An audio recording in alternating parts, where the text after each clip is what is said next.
ഇന്ന് നമ്മൾ എന്താ ഉണ്ടാക്കാൻ പോകുന്നത് പറഞ്ഞേച്ചി. അപ്പോൾ കേസരിയാണ് ഉണ്ടാക്കാൻ പോകുന്നതെന്നൊക്കെ പറഞ്ഞാൽ പറഞ്ഞേച്ചി കുക്കിങ്ങിലേക്ക് കടന്നു. നമ്മൾ ആദ്യം ഒരു ഫ്രൈ പാനൊക്കെ എടുത്തിട്ട് അതിനകത്ത് 2 സ്പൂൺ നെയ്യ് ഇട്ടിട്ടുണ്ട് കേട്ടോ. ആ നെയ്യ് ഒന്ന് സെറ്റ് ചെയ്തെടുക്കുന്നതായി കാണിക്കുന്നത്. എനിക്ക് കുക്കിംഗ് ഒന്നും അറിയില്ല, എന്നാലും അപർണേച്ചി എന്തൊക്കെയോ, എന്നിട്ട് ഞാൻ അപർണേച്ചി കുറ്റം പറയുന്നുണ്ട് കേട്ടോ. അപർണേച്ചി ഒന്നും ചെയ്യില്ല എന്നൊക്കെ പറഞ്ഞിട്ട്. അതിലോട്ട് നമ്മൾ റവ ഇട്ട് നന്നായിട്ട് ഇളക്കി കൊടുക്കണം. ഞാൻ ചെയ്താൽ കരിഞ്ഞു പോകുമെന്ന് പറഞ്ഞിട്ട് അപർണേച്ചി ചെയ്തതാണ്. ഇത് നമ്മുടെ സൈക്കോ അപർണേച്ചി അടിപൊളിയായിട്ട് കുക്ക് ചെയ്യും കേട്ടോ.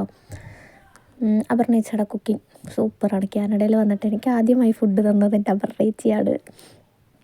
പിന്നെ അത് നമ്മൾ നന്നായിട്ട് റവ ഒന്ന് റോസ്റ്റായി വന്നപ്പോൾ അത് വേറൊരു പ്ലേറ്റിലോട്ട് മാറ്റി വയ്ക്കുന്നതാണ് കാണിക്കണേ. അപർണേച്ചി എല്ലാം എന്താ പറയുക, 2 പാത്രം എടുക്കണ്ടല്ലോ എന്ന് പറഞ്ഞിട്ടാണ് ആ പാത്രത്തിൽ നിന്ന് റവ മാറ്റിയിട്ട് ആ പാത്രത്തിലോട്ട് തന്നെ കുറച്ച് വെള്ളം ചൂടാക്കാൻ വേണ്ടി ഒഴിച്ചു കൊടുക്കുന്നുണ്ട്. വേണമെങ്കിൽ നേരത്തെ ചൂടാക്കിയൊക്കെ വെക്കാം കേട്ടോ. പക്ഷേ അപർണേച്ചി പാത്രം ലാഭിച്ചതാണ്. ഒരു പാത്രം കഴുകിയാൽ മതിയല്ലോ. അപ്പം നന്നായിട്ട് വെള്ളം ഒന്ന് തിളച്ച് വന്നപ്പോഴത്തേക്ക് ആ റവ അതിനകത്ത് ഇച്ചിരി ആയിട്ടിട്ട് നന്നായിട്ട് ഇങ്ങനെ കുറുകിയെടുക്കണം കേട്ടോ. നമ്മൾ കേസരി ഉണ്ടാക്കാൻ വേണ്ടിയിട്ട് അറിയാമല്ലോ അതിൻ്റെ ഒരു കൺസിസ്റ്റൻസി. അപ്പോൾ അങ്ങനെ കുറുകാൻ വേണ്ടി ആ ചൂട് വെള്ളത്തിലേക്കിട്ട് ഇളക്കി കൊടുക്കുന്നുണ്ട്. അതിനിടയ്ക്ക് നമുക്ക് കുങ്കുമപ്പൂവൊന്നുമില്ലല്ലോ, കാനഡ ലൈഫാണെങ്കിലും ദാരിദ്ര്യമാണ്. അതുകൊണ്ട് അപർണേച്ചി അതിലും ഒരു ഉഡായിപ്പായിട്ട് കുറച്ച് മഞ്ഞൾപ്പൊടി ഇട്ടിട്ടുണ്ട്. ഒരു പിഞ്ചിടാനാണ് പറഞ്ഞത്, ഞാൻ ഇട്ടപ്പോൾ ഇച്ചിരി കൂടിപ്പോയി. സോ അപർണേച്ചി അതെടുത്ത് കളയുന്നുണ്ട്. എന്ത് ചെയ്യാനാ ഗൈസ്, ഒരു പിഞ്ചെന്ന് പറഞ്ഞപ്പോൾ ഇച്ചിരി എക്സ്ട്രാ കൂടിപ്പോയി. അപ്പം നിങ്ങളത് ശ്രദ്ധിക്കണം കേട്ടോ.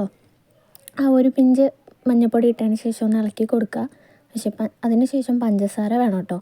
പഞ്ചസാര ഒരുപാട് വേണ്ടി വരും, എന്നാൽ മാത്രമേ അതിനകത്ത് മധുരം നന്നായിട്ട് കിട്ടുള്ളൂ. അപ്പം നമ്മുടെ കയ്യിൽ ദാരിദ്ര്യമാണ് ഗൈസ്, അതുകൊണ്ട് കുറച്ച് പഞ്ചസാരയൊക്കെ ഇട്ട് അഡ്ജസ്റ്റ് ചെയ്തിട്ടുണ്ട്. പിന്നെന്താ, നന്നായിട്ട് കണ്ടോ, ഇത് മഞ്ഞൾപ്പൊടി ലേശം ഇട്ട് കൂടുതലായ കയ്പ്പ് ഉണ്ടാവും പറഞ്ഞിട്ട് കുറച്ചിട്ടത് കൊണ്ടാണ് ആ മഞ്ഞ നന്നായിട്ട് കിട്ടാത്തത്. കുങ്കുമപ്പൂ ഇട്ടാൽ നല്ല മഞ്ഞ കളർ കിട്ടും കേട്ടോ. കുങ്കുമപ്പൂ ഉണ്ടെങ്കിൽ ഇച്ചിരി വെള്ളത്തിലിട്ടിട്ട് ഇട്ടാൽ മതി. ഇതെല്ലാം നന്നായിട്ട് കുറുകി ഒരു കൺസിസ്റ്റൻസി ആകുമ്പോൾ അത് ഷേപ്പ് കിട്ടാൻ വേണ്ടി അപർണേച്ചി അതിനകത്ത് വെച്ചതാണ്. അതിനുശേഷം കണ്ടോ, ആരും കാണാതെ ടേസ്റ്റ് ചെയ്യാണ് ഗൈസ്. പിന്നെ ഫ്രിഡ്ജിൽ വെക്കാൻ, തണുത്തിട്ട് കഴിക്കാമെന്നൊക്കെ പറഞ്ഞതാണ്. സൂപ്പറാണെന്ന് തോന്നണു എന്നൊക്കെയാണ് പറയണേ. അപ്പോൾ ഞാനൊന്ന് കഴിച്ച് നോക്കാം. കഴിക്കണമെന്ന് വെച്ചിട്ട് കൊള്ളാം, കുഴപ്പമില്ല. ഫ്ലോപ്പ് ആവുമെന്നാണ് വിചാരിച്ചെങ്കിലും സെറ്റാക്കി എടുത്തിട്ടുണ്ട്. അങ്ങനെ നമ്മുടെ ഇന്നത്തെ വ്ലോഗ് കഴിഞ്ഞു. ഇനി അടുത്തൊരു വീഡിയോയിൽ കാണാം. ബൈ.